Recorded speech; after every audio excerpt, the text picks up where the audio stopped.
Hi, everybody. I'm going to get started here. Today is July 23rd, 2021. This is episode 157 of Maelstrom Radio.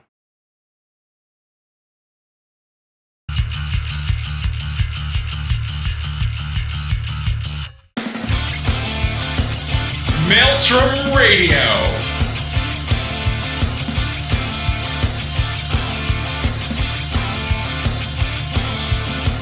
With your hosts, Gladys and Shitter.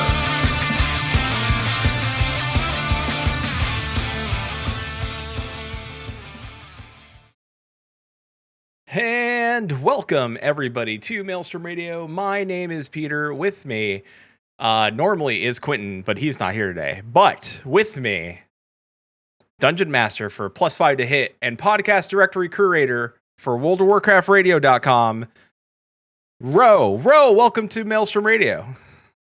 Thank you for having me. I just have one question to ask you. The chicken tenders, are they ready to fry? Absolutely. Always. That music is incredible, and like just one of my early experiences is like just getting into all this, and I know we're going to backtrack probably in just a minute here, but it was during FanFest this year that I first got exposed to that, and then I did a little digging and understood the meme and stuff and saw what was going on. It's like, wow, that's just great. And now anytime I hear that music in my head now, like when I hear it at the beginning of your podcast, I just hear chicken tenders are ready to fry. Yep. We love the twinning music. It's so good. So good. So before we get into the show proper, there's something that I want to say on behalf of myself and a little bit of Maelstrom Radio news, and then we'll go into. I really don't have any like major news, but this begs to be discussed a little bit. So as you know, Quentin and I said we were going to play Diablo 2 this coming in the next few months when it was coming out, and that is going to be no longer the case. For those of you that do not know or are aware, Activision Blizzard was hit with a lawsuit from the state of California, and the allegations are quite serious, including they were essentially being sued over frat boy culture. It was filed, and it's around 20% of the workforce are subjected to pervasive frat boy workplace culture. This has been a 2-year investigation, and so we, Quentin and I talked today, and he said, "Yeah, go for it. Let everybody know that Diablo 2 is not going to be streamed, or any of the other Diablos, or be streamed here. In good conscience, we can't. We are standing with the victims. They absolutely should be heard. We want to see justice, and we want to see the culture change at Blizzard. And we know that this isn't something that is just at Blizzard. We know that this happens at other companies, both in gaming, out of gaming. So the only thing we ask you to do is to listen to people. Make sure that you are not adding your 2 cents in the form of Final Fantasy 14 is better than WoW, and this is part of the proof. Don't do that. That we will not stand for. That is not the right thing to do in this moment. There's a lot of people that work there that are good people. There's a lot of streamers who stream World of Warcraft that are good people. Sell Heals, if you've never watched his content, he has a very inclusive community, and he's still going to stream World of Warcraft, and because he believes in making sure that having good values and good people in a community that is hurting is still a good thing. So is it okay to still play the game? Absolutely. Is it okay to not play the game? Absolutely. Is it okay to drop your sub to show Blizzard that you want to change? Absolutely. But throwing your 2 cents in or back-talking people that make a choice that's against yours is not helpful. Saying that Final Fantasy XIV is better than World of Warcraft because of this is not helpful. And, being the type of person that says, innocent till proven guilty is not helpful after a 2-year investigation. Sidestep it. Be wary of what you say. And if you have nothing nice to say, just don't say it at all. Just be nice to people. Everybody in the WoW community is hurting over this, and it's tumultuous, and it's not good. That's all I have to say on it. Ro, I mean, you're welcome to say something if you have something to say on it. I mean, very briefly, it's really odd timing that, I mean, you had reached out to me for me to be a guest on the show, several days ago, and I accepted back then, well before we knew this was going to go down. Mm-hmm. And it's definitely made an impact on myself for sure, and on the content creator community. And there are a lot of people that are feeling hurt and betrayed, and people are making their choices on how they want to go forward with content producing and stuff. And I've made my choices, and I have a statement that will be out later this evening. But at the end of the day, I think what is important is that the most important voices to listen to right now are those of the brave souls, the women who are working or have worked with Blizzard, past or present, that are sharing their stories and their insight. They are definitely the people to listen to, not Flatus and myself. So I think that's basically all I care to say on it here. It is tragic, it is unfortunate, and I just hope that this whole series of events sheds more light on something which is very problematic, not just in the gaming industry, but in our culture as a whole. Yeah. I couldn't have said it better myself. And so for anybody that might have joined the stream right now, understand that Quentin and I will not be playing Diablo 2 or any of, and we said we will not. We possibility that Path of Exile 2 might take its place. Once Quentin's back from vacation with his dad, we will discuss it and find something else to play, or maybe might stick with Terraria for our duo, not Final Fantasy streams. So, and the other thing is that I am not. At least for myself, I don't think I'm going to go back to World of Warcraft, but that is a choice I'm making based, on this and some other reasons. But again, that's all we have to say on the matter here at Maelstrom Radio. Mm-hmm. But we have other news. I'm going to got that out of the way. So we're going to try to it is what it is, hopefully move on, and I'm going to have a great conversation, Ro. But the other piece of news is Yoshi P addresses the growing player population in Final Fantasy XIV and discusses future plans to alleviate world congestion, which, not a bad problem to have, usually, with your MMO. And Yoshi P goes on to state, the population boom is staggering and unexpected, which fair. I honestly do not think they were expecting this many people to come over and try the game. So there is going to be some takeaways from this. They're going to increase the maximum number of simultaneous logins across NA data centers by 18,000, or approximately 750 per world server.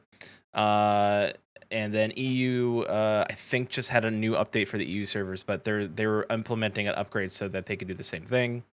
But they need to update those servers as well. They're asking players with the free trial. Login queue is not available to players using the free trial. So if you're using the free trial, you're going to have to wait. Sorry. Or buy the game.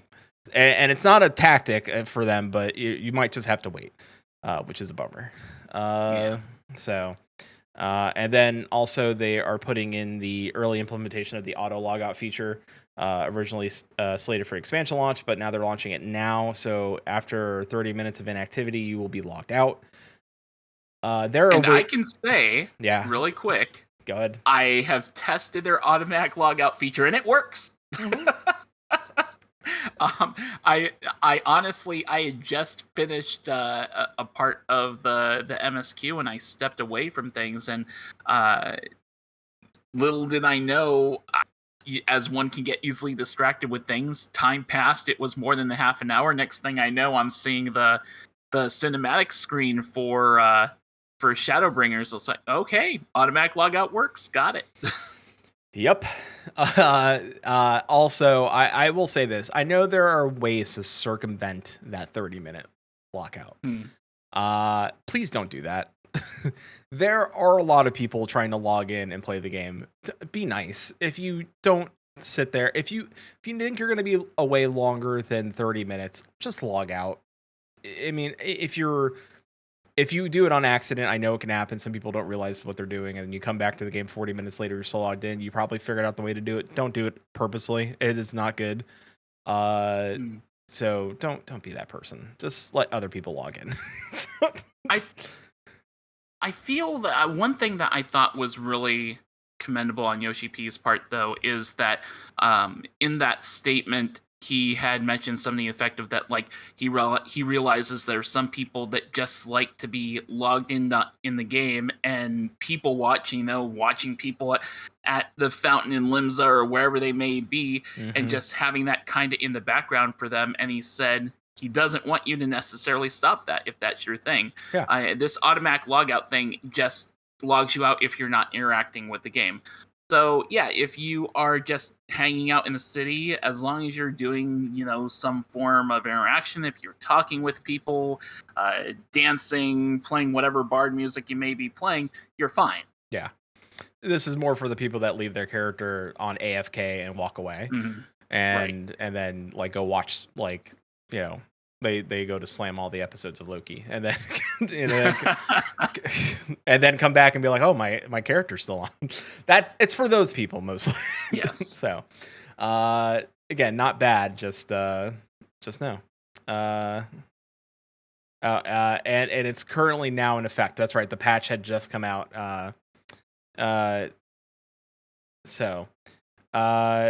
I forgot. We started the show in such a weird way that I normally talk about what we did this week, and I'll move things around. We did the news. We'll talk about what we did this week, and then we'll get into a chat. So what I did this week, I played New World yesterday because Quentin again is out on assignment with and I played New World, and because my current Final Fantasy character is currently in a lockdown until Square works with me to rectify a situation. So I tried New World out. It's an interesting game. I don't know if it's going to be the next best great MMO. I think some people will actually truly like it. I don't know if it's the game for me. I have not gotten that far into it. I'm about to pick out my faction. But the combat is okay. I have not unlocked any cool, like deep into the skill trees and stuff like that, but the skill leveling is okay. It reminds me of RuneScape. Like you use your sword, the more you use it, the better you get at it. And once I figure out how to get a fishing pole, I will test out fishing. But so far, it's cool to see like the world, people gathering and stuff in the world, and trees falling down, and then the world repair itself because of the lore. So it's like a reason for this stuff to regrow quickly. So that it's interesting. I know there's PvE dungeons. I know PvP is a big part of it. I'm just about that point to pick that and see what happens. I'm not usually a fan of open world. All things are open world PvP. I don't know if that's the case. I don't think it is. I don't know. Again, I don't know. But so far, I like the idea that it focuses that some of your best stuff comes from crafting, which is great. So New World's going to be an interesting player in the game of Game of Thrones MMO edition. So for sure, I don't know if it's going to steal anybody that away from I would say like Final Fantasy or people that are so involved with an MMO that they've been there for years.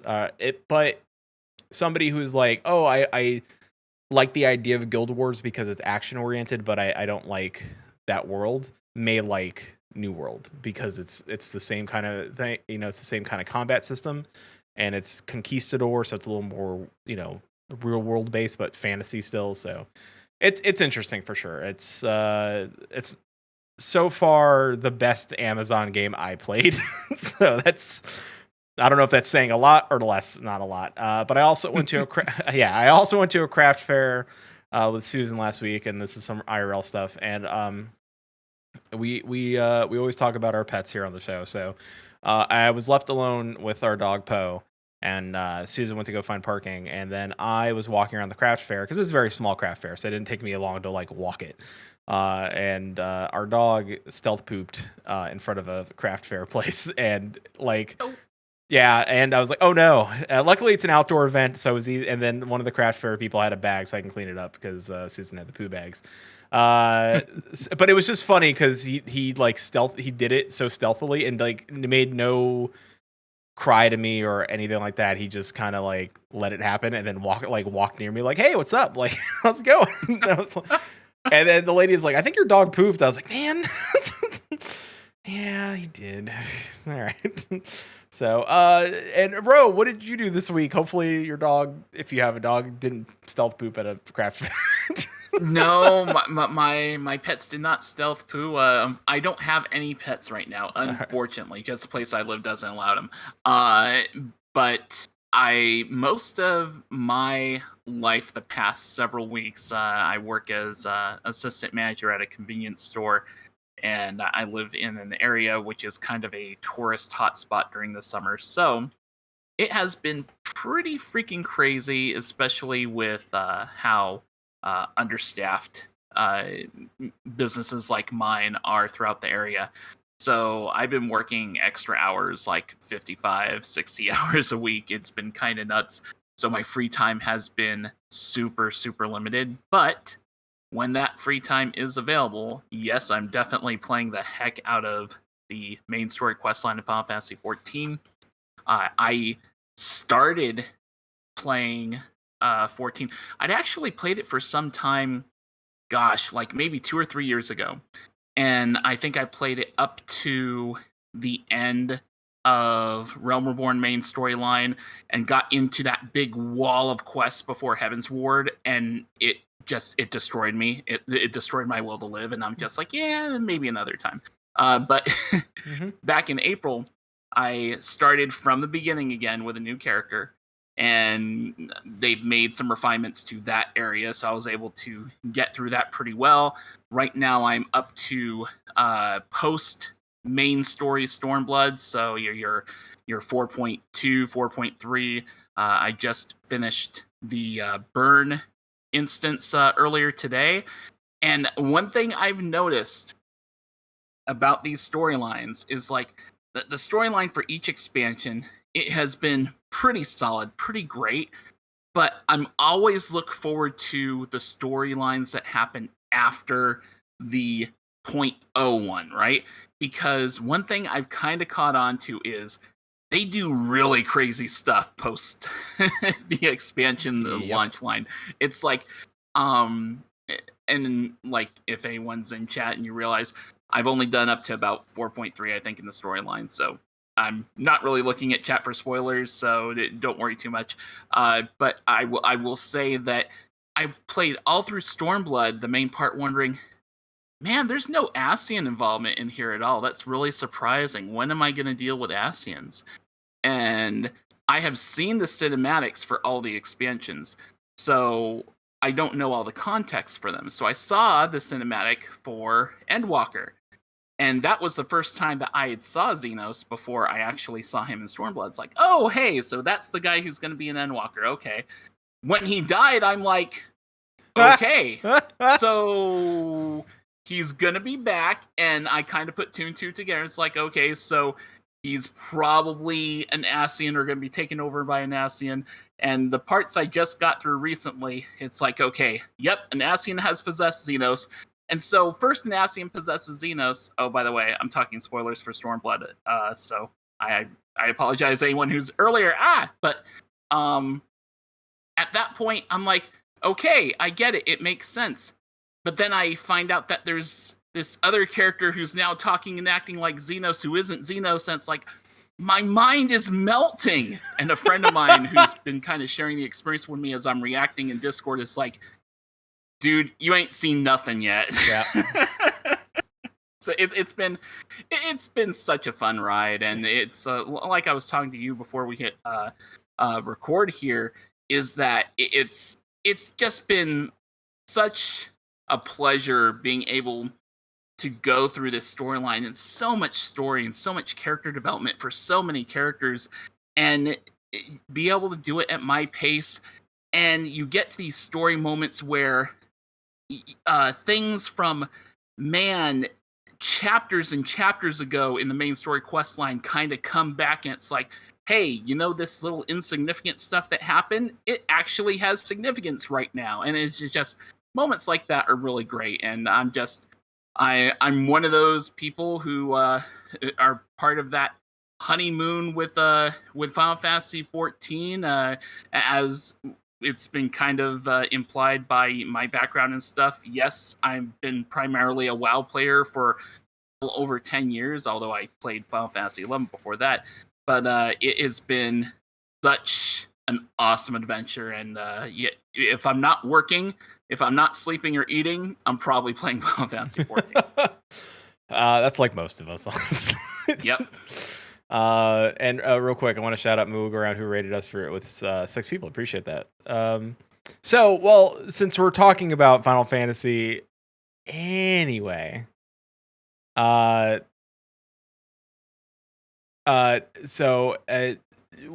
you during our little conversation before the show, you said, you, even though you played WoW for 10 years, that wasn't your first MMO. Final Fantasy 11 was your first MMO. Second. Oh, second.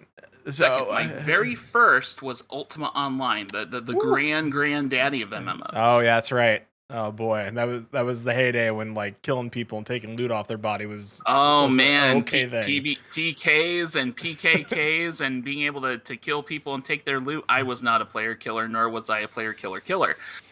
In fact, I was one of those Care Bears who loved it when the PvP and PvE zones were separated in Ultima Online. So yeah, those were the days. Those were fun times. I even was a seer in Ultima Online, so I got to like create events for one of the servers. I was like a player volunteer for that, and that was awesome. But a lot of great memories in Ultima Online. And before playing Ultima Online, when I played single player RPGs, I played a lot of Japanese RPGs. Final Fantasy series, of course, made a big impact on me. So when I found out that Final Fantasy was doing an MMO, it's like, heck yeah, I'm in. So I went from Ultima Online to Final Fantasy 11. I played all the way up until, I think, Treasures of Ergen. I remember the good old days of camping Fafnir and Nidhogg and dragons in Dragon's Area. I remember Jailer of Love. I remember the Chains of Promathia boss fight and the music that was so epic that I still have the Chains of Promathia boss music and kind of like my mix of music I listen to when I play. There's such awesome memories from there.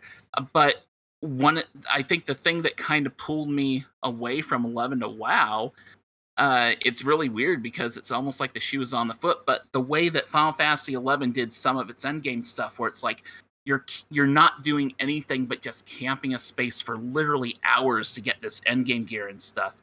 The way Dynamis was structured with, and the odds of the loot drops and stuff for your gear and stuff. I played it for a while, but the endgame was starting to wear on me, and the way they did those endgame bosses started to wear on me. Meanwhile, I'm seeing more and more of my Link Pearl friends go over to WoW. The guild master went over to WoW, and he's like, this is fun. Come on, check it out. You don't have to camp something for hours and hours and this and that. And at first I was upset that WoW was stealing all of my Final Fantasy 11 friends. Yeah. Which is weird to say now that the shoe is kind of on the other foot for some people. Things kind of come full circle. But that from there, I ended up playing WoW for a good 13, 14 years. Ended up making podcasts on it for almost the greater part of a decade. And now with just the transition back to 14, the reason why I moved from WoW to 14, I mean, there's a number of reasons to it, but it's a very similar thing to kind of like why I went from 11 to WoW. It's like how I had changed and what I looked for in an MMO had changed. I didn't want to camp something for hours. I didn't want to play the end game the way it was in Final Fantasy 11, and WoW was more appealing to me.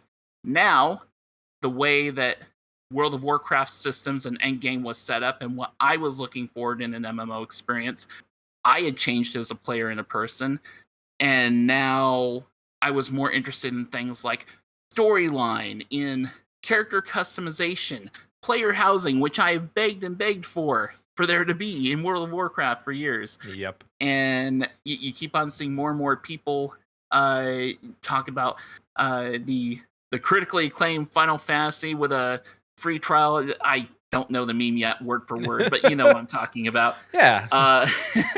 Have you heard about that? Anyway, but so I decided it got to a point with the current patch in World of Warcraft where I felt like I was pretty much done doing what I was doing. I was pretty much bored with the content. And I'm like, it's going to be a good 2 or 3 months before the next patch comes out.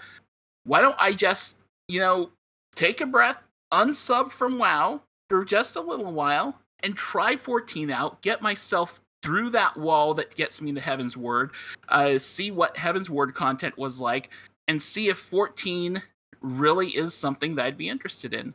And the rest is freaking history. I'm still going in through Stormblood. I've been told the story gets even better and better in Shadowbringers. I'm super excited for Endwalker, not even knowing all of the context that all the stuff from the cinematic implies. And the funny thing is, most of my time in game has been main story questline and a little bit of Gold Saucer stuff. So, like, have I even bought a house for myself? No. Have I even put in furnishings in my Mog apartment or whatever? No. I've barely touched the glamour system, just enough to give me an outfit like you see on the stream there. Mm-hmm. My Triple Triad collection is garbage. I haven't raced a single Chocobo.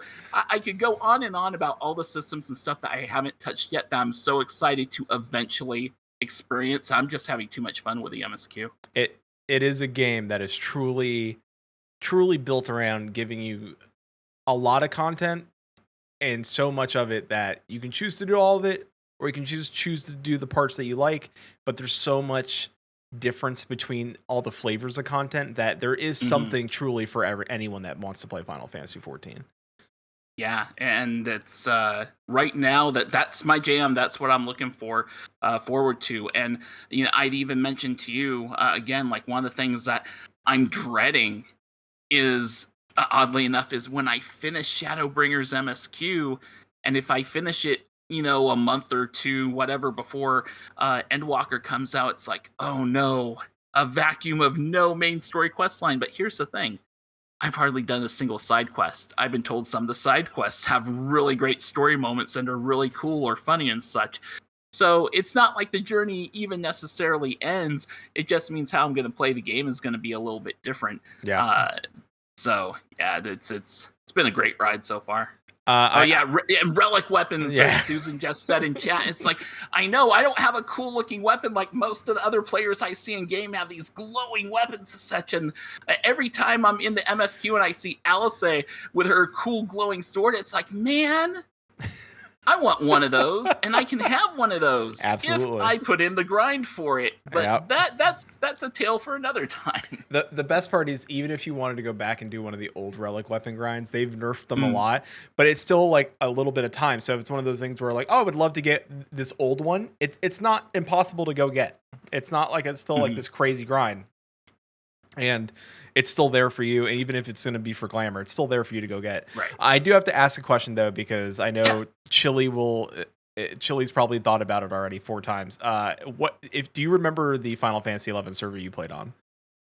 I played on Shiva. Okay. I know Chili somewhere would be like, oh, I wonder if he knows me. So Chili, I don't think you played on Shiva, but there you go, Shiva. And Chili says in wait, chat. hold on. Ooh. I may be misremembering. I'm trying to remember. It started with an S. It was either Shiva or Siren. It was one of those two. Well, but my main character's name was Ro. And yeah, man, I don't even remember the name of my old guild. That's so sad. I know. I forget the name of the girl. I remember my guild master's name was Adarian. So if you heard of a link shell group with a guild master named Adarian, then yeah, that was me. But Red Mage all the way. I loved in 11 playing. I loved soloing stuff as RDM Nin, Red Mage Ninja. It was great. Being able to put up blink and to have shadows and stuff going on at the same time. Just good times. I love Red Mage so much that people who look at the picture of my character on the screen, my main, Alexander Rowe in 14, it's like, you're going with the Red Mage, right? It's like, you might want to take a closer look at that book under my arm. I'm going Summoner right now, but I call myself a Red Summoner because I may play the part of a Summoner right now in the MSQ, but I will always try my best to look like a Red Mage through and through because that's where home is for me in Final Fantasy Online right now. Chili highlighted his message. He said all caps, refresh. Oh my gosh, that was the worst, wasn't it? It's like it refresh and dispel. He says dispel, refresh, dispel, refresh. Hey, wait, you forgot dispel, haste, refresh, dispel, haste, refresh, dispel, haste, refresh. And then you get to parts where like chain spell nuking the boss down and yeah.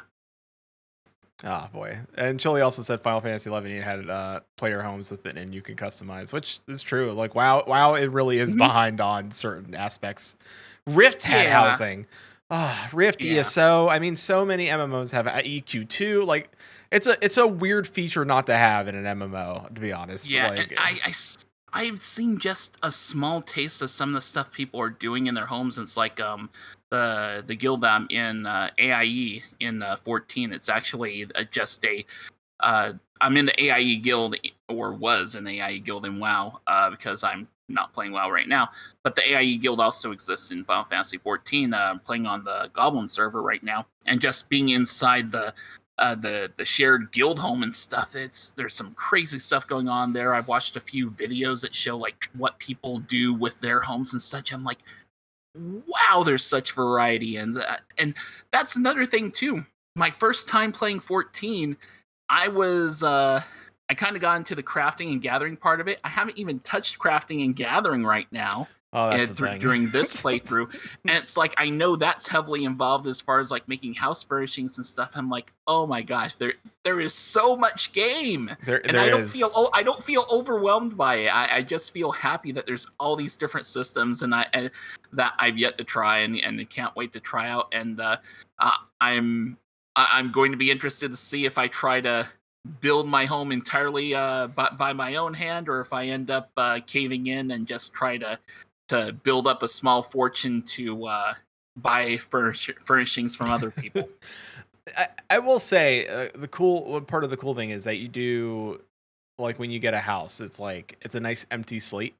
And then as you level your crafting, and if I can give you one tip, try to and I made the mistake of not doing this initially. Try to level them all together. Like it seems like a weird, that seems like that's a lot of work. It's not.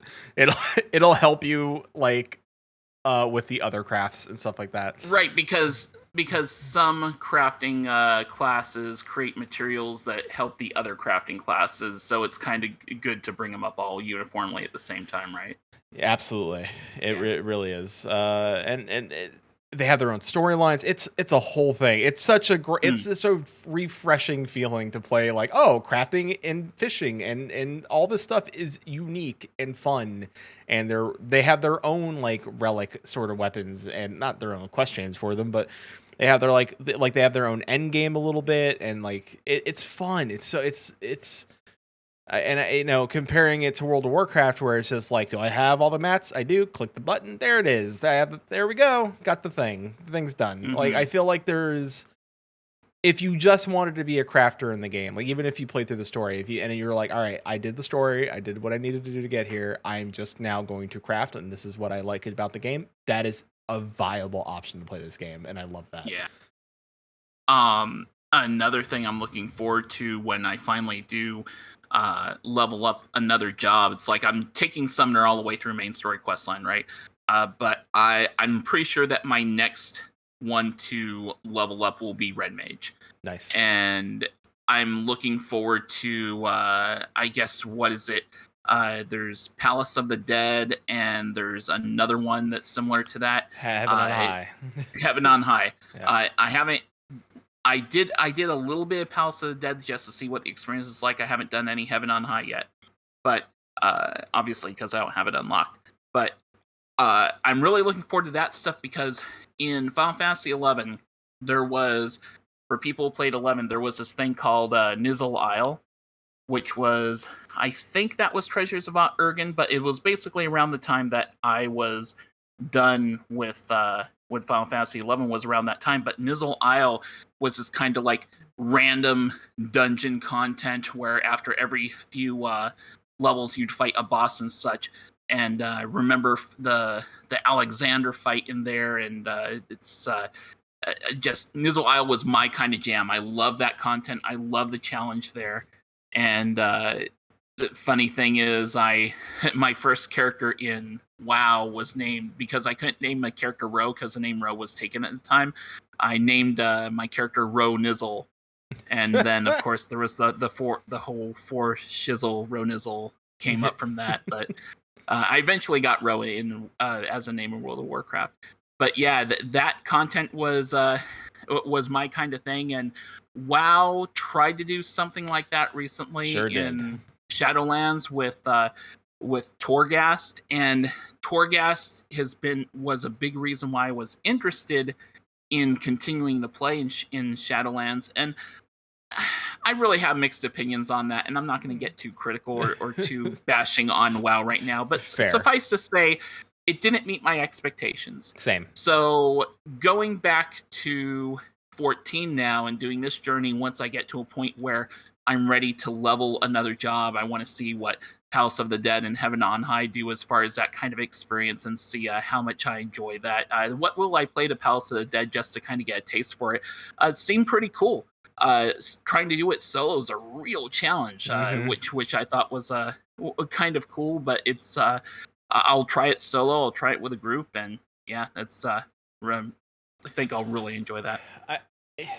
I will say, and again, I'm not going to jump into the criticism of Torghast, but the one thing I found that when we initially started Torghast was when they started doing these weird adjustments every week and adding cool stuff. And then there was one where I turned into because I played a warrior, I turned into a giant dust demon, and then Susan in chat was able to jump into my dust demon body. The events, right? Yeah, the event, and I was like, if they expand on this in 9.1, this would be a seller, and they did not do that. I was like, I'm not you had all this the framework was there for something very cool.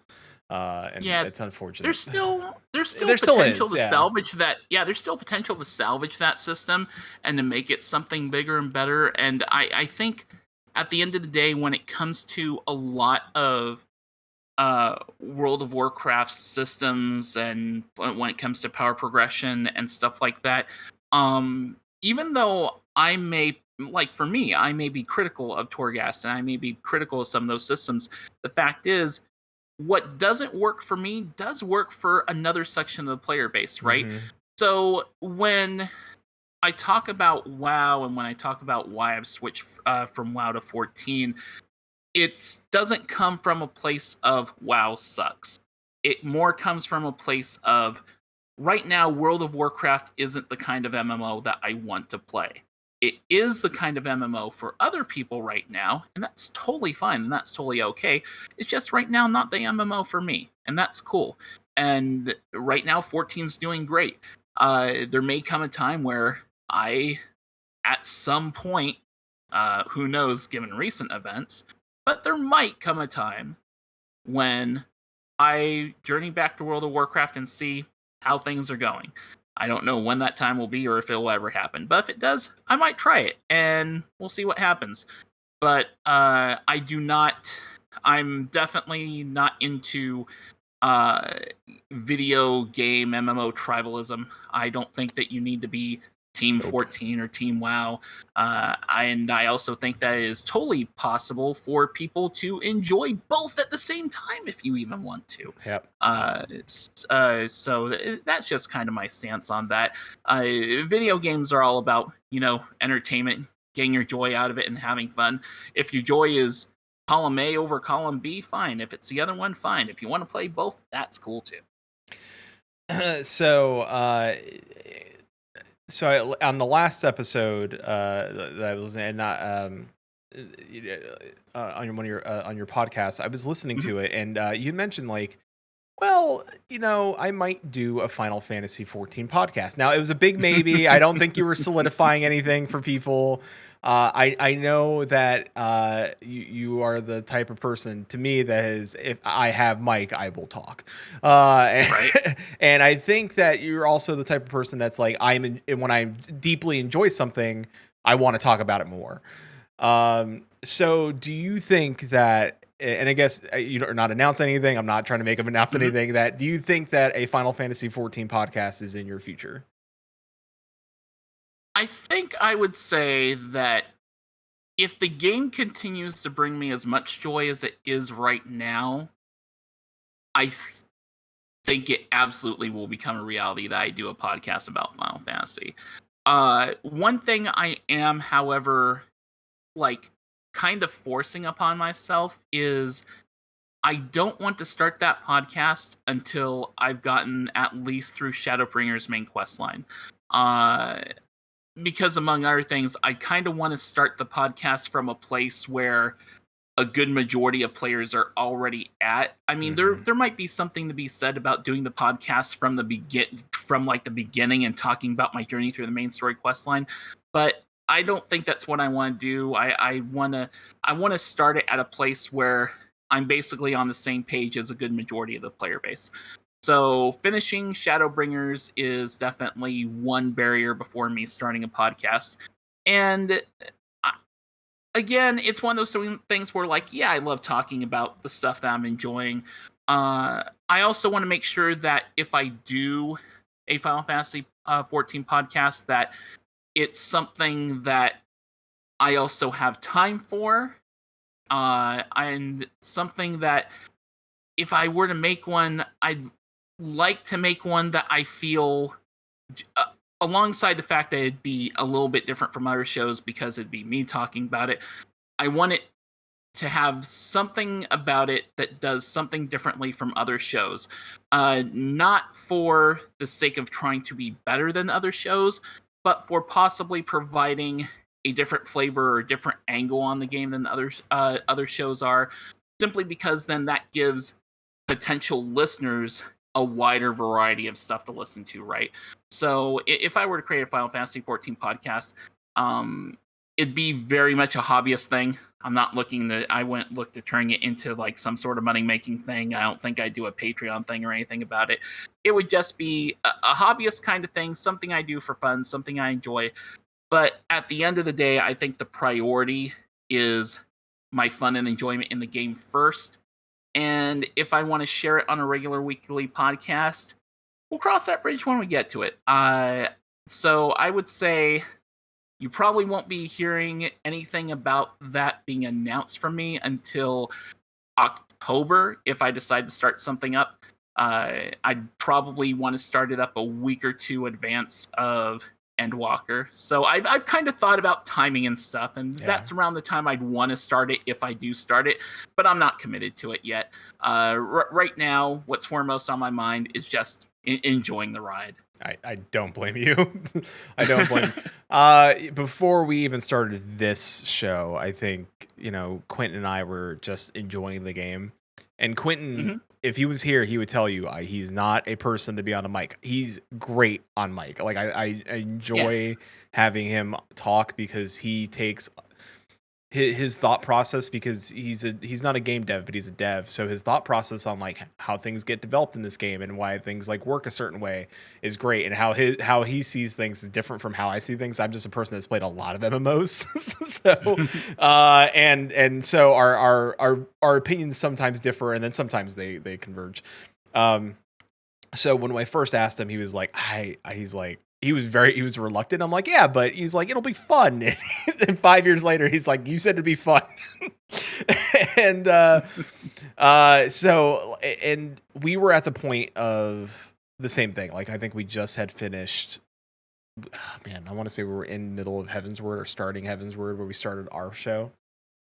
And it's been a wild ride. Like, we really do enjoy doing this, and I've always enjoyed listening to, when you did Realm Maintenance, and Susan in chat, when I dropped Vent Chat, you're aware of Vent Chat. Like, that's like one of the reasons why I knew who you were, and like I followed you on Twitter, I think ever since I joined Twitter. And you just cost me $6,000. Yeah, there you go. $6,000. $6,000 Cadillac. So my podcasting world is quite large, and I'm aware of a lot of the podcasters. And then when I did Nightcap, you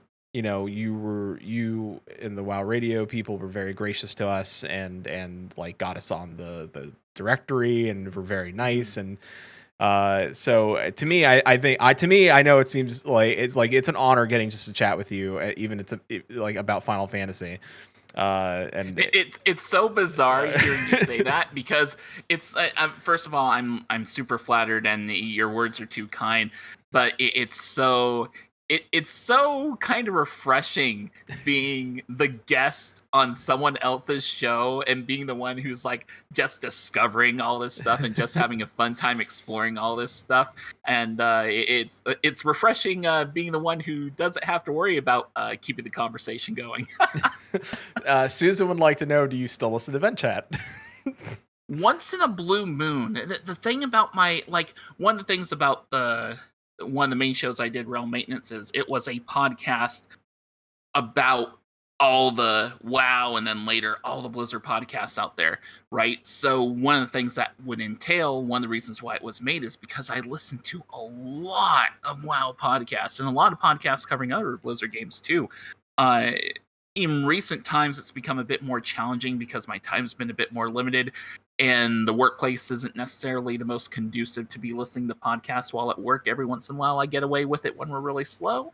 But I haven't had as much time to listen to podcasts. So when it comes to Vent Chat, once in a blue moon, I do pop in, and sometimes I will actually lurk in a live chat and Vent Chat and listen. I don't make myself known. I'll just kind of lurk.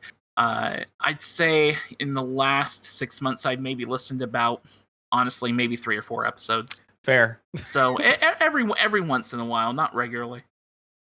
Susan said that you may have heard myself and Susan on the show.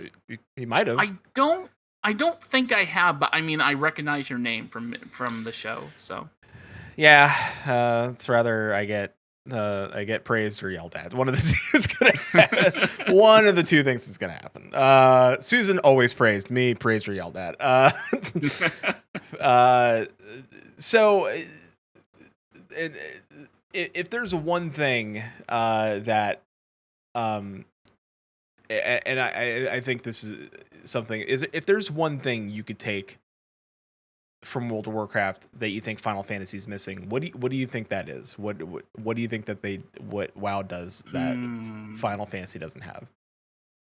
That's a really good question.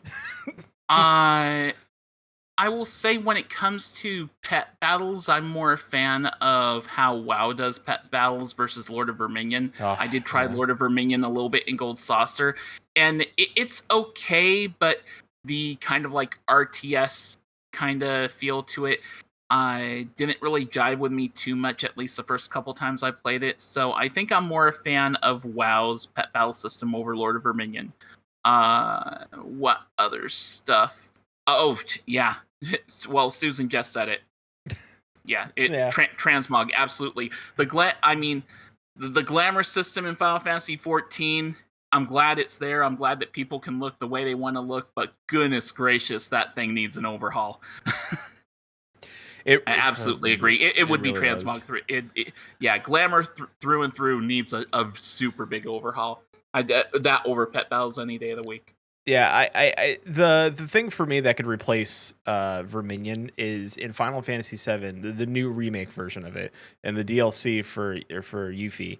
There is a mini game called Fort Condor. Yes, I So don't have a good. PS5, so I haven't played it, but I've seen gameplay of it. The funny thing is, it's like if you look at the Fort Condor game and stuff like that, from what I've been told, Fort Condor has kind of a Lord of Verminion feel to it, but it feels like streamlined, right? Yes. So it feels like the way I've had it explained to me is Fort Condor is really what Lord of Verminion should be. Exactly. If they did a rework, I would all in, all day, all in. I think that's what they should really do is just do a rework and make the board smaller and do a rework of and make it towards what Fort Condor is. If they did that, man, Verminion would blow up. People would play that. It'd blow up. It would and it's okay. Sometimes you got to go back to the drawing board, like they're doing with PvP and doing PvP reworks because PvP is not the best, and that's my takeaway. Chili, they will get the one person back on it again, and it's me. It's me. I will come back. Chili said, if I remember, they had 2 people for Chocobo racing. I'm like, that's fine.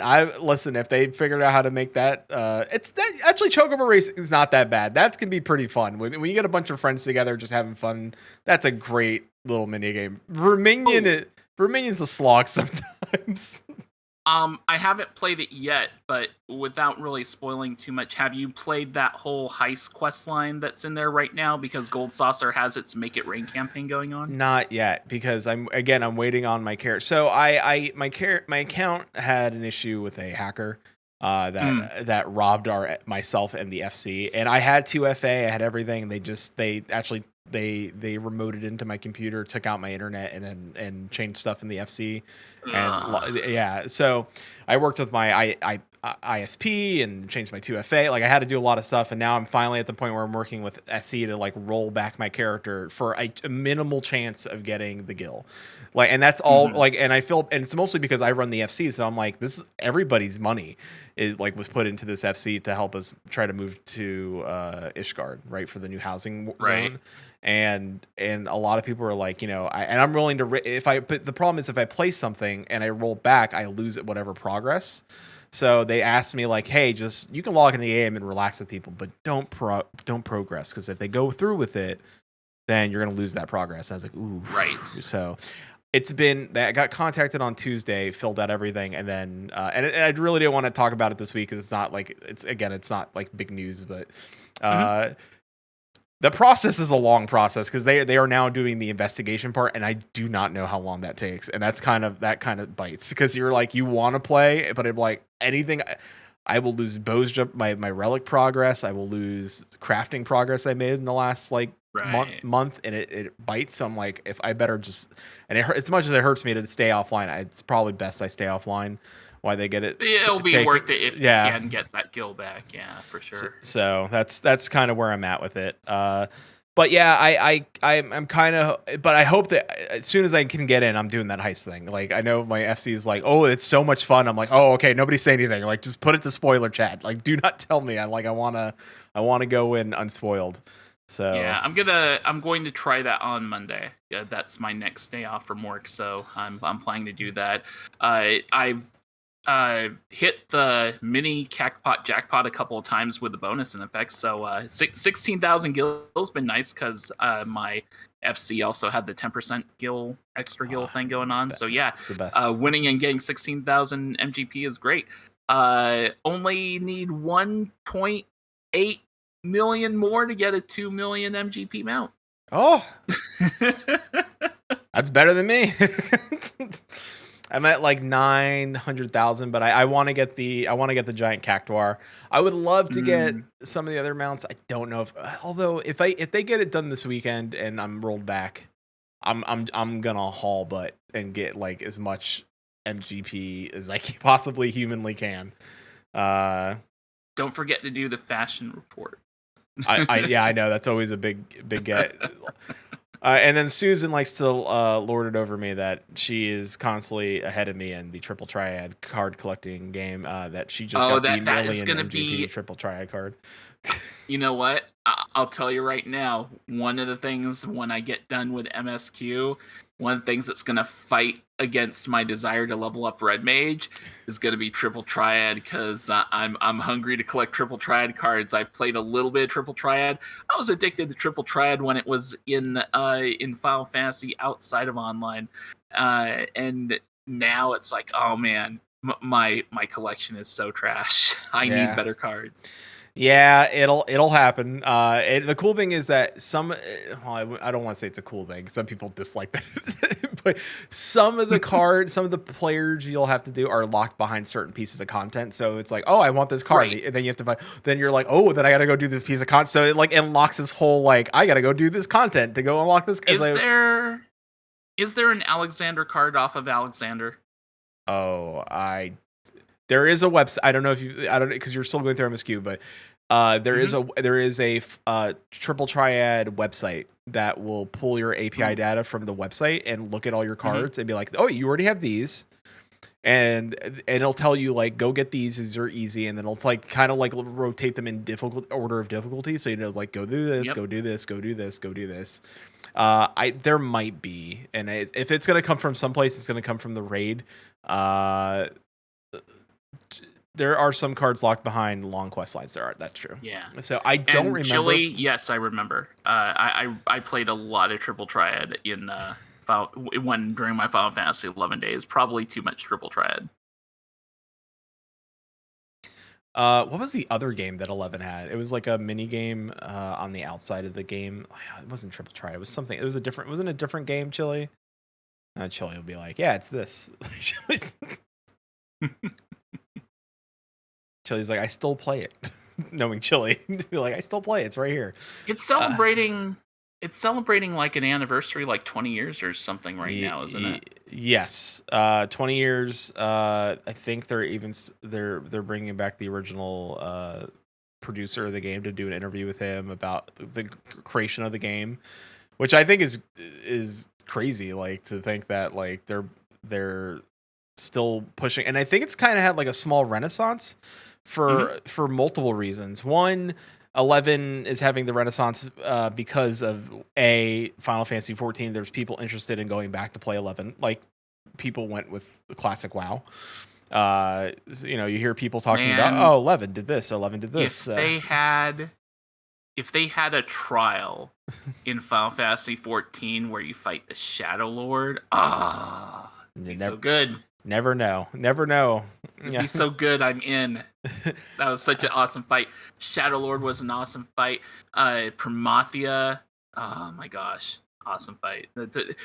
11 had some really good storyline boss fights. I will say that much. Susan in chat says a small cluster of people are hoping that the Final Fantasy 14 and 11 story will cross over. Like somehow the two games will intertwine. I was telling Ro before the show that a lot of people have a fan theory that like all Final Fantasies converge in the world of 14. So we never know. Who knows what we'll learn in the future. I will say that I enjoy like everything you've done for the WoW community and the WoW content creators. You did it for years, And I can't wait to see what you do next, even if it's in the world of Final Fantasy. I'm excited for that. Mm. I think, and I'm an old I will say this because I am probably one of the on the older side of the podcasters on the Final Fantasy side of things. That I think people like you coming over and starting podcasts helps. I think the rest of the podcasting community here, because I think we're very small group of people and we're very tight knit. Yeah. Like there are so many WoW podcasts that, if you were going to do a Final Fantasy 14 radio, Final Fantasy 14 radio as a curation, it'd be an easy job. There's only so many of us, and For sure. But but you know what? One of the things I will say is that with this recent expansion and the whole lot of people flocking to the game, I would certainly not be surprised if between now and Endwalker, if that list of podcasts doubles. Like if you go from 5 or 6 to 10 to 12, wouldn't surprise me at all. Me either, and I'm here for it. I'm honestly really here for it. Ro, before we say goodbye to everybody, I'm going to ask you one last thing. What is your favorite minion in Final Fantasy 14 currently? I think the picture says it all, and I mean, call it old school, but Midgard Sommer sitting on my shoulders, great. You can't get enough of it. Love it, Ro. Thank you so much. This has been, for me, it's just been. I'm over here just joyous getting to chat with you. And of course, you can find Ro on his Twitter. Let me make sure I have that here, and that is at RhoWCR, and you can follow him there, and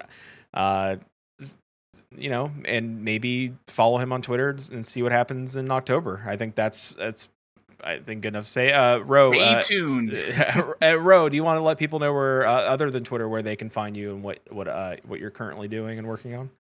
Yeah, so right now the main thing that I'm doing, I'm taking a bit of a break from some of the projects I've been working on for some time, but there is some stuff I'm still doing, mainly right now in the Dungeons and Dragons space. So I am a sometimes player and more often DM for a group called Plus 5 to Hit. You can follow that on Twitter at Plus 5 to Hit. Use the number 5 instead of the word 5. And Plus 5 to Hit is just a bunch of us playing Dungeons and Dragons. We're kind of doing a little bit of I wouldn't say a one-shot right now, but a series of about 4 or 5 episodes. It's doing one of the Candlekeep mysteries that came out not too long ago. But the campaign that I DM that we'll be returning to after that takes place in Rime of the Frost Maiden. And that has been a really great time. A lot of exciting things happen there. Just having a whole lot of fun with that. So that's the main thing I'm doing right now. I still am doing things with Warcraft Radio as far as like helping maintain their podcast directory, and I do some behind the scenes stuff there.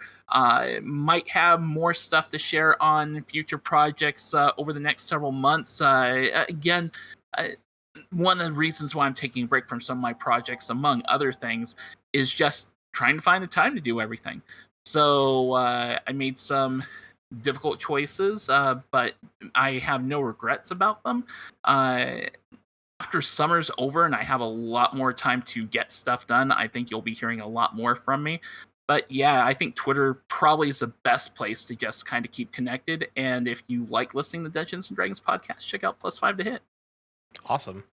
Ro, if you ever need someone to talk about Final Fantasy on a show that you possibly do, let me know. I have a microphone and I like to blab. So, and I would be more than happy to be back on the show, even as a guest, even sometime before Endwalker, to just kind of catch up and see where I'm at then. Love it. I can't, and hopefully my co-host is back too, because yeah, get to meet Quentin. So of course, a little bit of a little bit of business. Quentin is back to continue our Terraria playthrough on Thursday, July 29th at 6 p.m. Pacific Standard. That's 9 Eastern, 2 a.m. BST. Please subscribe to our YouTube. When we reach 100 subscribers, we'll post pics of our dog Poe on Twitter. We promise. And Poe dog is cute. We're currently at subscriber count 81.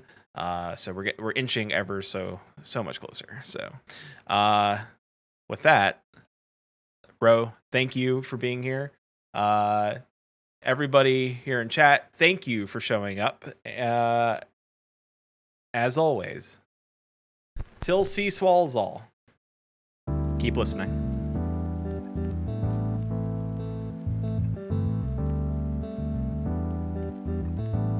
Maelstrom Radio is brought to you by maelstromradio.com and Blackfire Media. Produced by Flatus, Shintier, and Susan Sprinkle. Join us live Fridays, 6 p.m. Pacific, 9 p.m. Eastern at twitch.tv/maelstromradio. Send email to show@maelstromradio.com, tweet us at maelstrom_radio, or join our Discord at maelstromradio.com/discord. Views and opinions expressed by our hosts and guests do not reflect the views and opinions of any companies discussed on today's show.